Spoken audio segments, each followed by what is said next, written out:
Hello, welcome back. Today we're looking at a USB microscope, and I'm going to have some pictures at the end. You can see if it's any good and a quick look and see. So here we go. Let's have a quick look at what's in the box and then we'll go from there. We've got the main microscope itself in a little bag, and we've got a box, and we've got this, which is a nice velveteen bag to keep it in. It's rather smart. Looks the job anyway, so that's quite rather good. And then we've got here a set of slides which are for fun, and what else we got in here? We've got the actual stand. Now this stand is made of metal, and you've got the instruction book and a warranty card.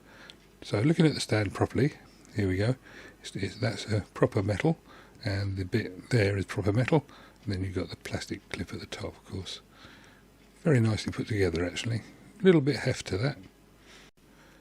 We're going to have a look now at the main microscope thing itself, which is like a very thick pen, but it's not.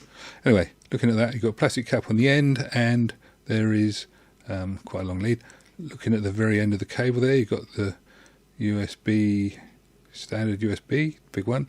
You've got USB-C, and you've got that's USB-C in there. So it should plug into most devices.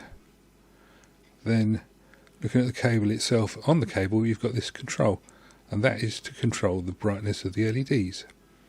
And the LEDs, because it's got a self-illuminating end, which we saw the segments of here. Look, here we go. You can just see there's the LEDs, and so that controls the brightness of those. And the whole thing clips onto there, and they've got a little groove in there. And you've got a groove in the actual thing itself, and they just slot together, bang, just like that. Magic. Good, the way it goes together. Here you can see there's the LEDs are light, and using the control you can adjust them to be brighter or dimmer, which is nice and simple, and obviously of some use. Having installed the appropriate software, you get this icon on your desktop, and then you can start taking pictures like this. This is a record. This is the run-in groove on a record. You can see the dust. This is an ion tape head. You can see through here, and you can see the actual lamination disappearing into the potting material. These things look absolutely beautiful, but you can't see them in normal. Here we are, back with the grooves of a record, and here you can see the height and width changing, and the little white spots that aren't dirt. You can see which ones are, but the ones that aren't dirt in the actual grooves, what they are, they're the signal, the high frequency signals that have been etched on the side. There we go. They almost look phallic on there, but that is the high frequencies on the side of the grooves. It's absolutely amazing. And now we come and have a look at a 2p piece, UK 2p piece, and you can see how much detail and how intricate they are. You wouldn't normally see any of that. So I'm actually very impressed with this thing. It takes very nice pictures. Things are opened up to you that you wouldn't normally see. Here we go, finally, with another one of the record grooves.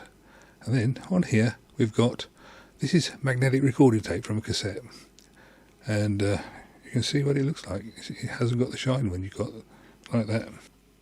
There'll be an equally good video coming up on here now, and if you'd like to subscribe, and if you've got any comments, then put them in the comments below, and I'll catch you another time. Thanks, bye.